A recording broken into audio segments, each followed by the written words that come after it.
Magandang buhay!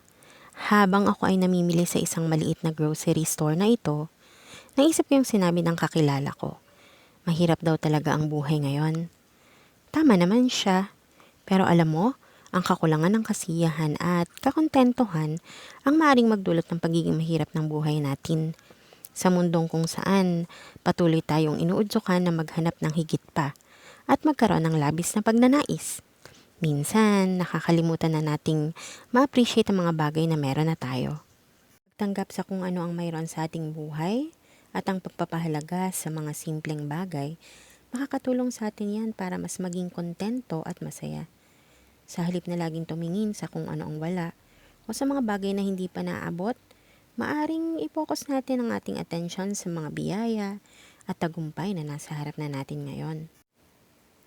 Ang pagkakaroon ng sense of gratitude at pagtingin sa mga positibong aspeto ng buhay ay makapagbibigay sa atin ng inner peace at kaligayahan.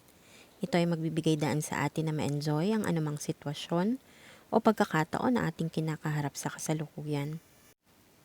Sa pagiging mas materialistic at nagbabago ang mga pananaw, mahalagang maalagaan ang ating inner well-being. Sa ganitong paraan, magkakaroon tayo ng mga malalim na kaligayahan at kasiyahan. Mahahanap din natin ang tunay na layunin at halaga ng buhay. Hala, humaba na yata ang kwento ko.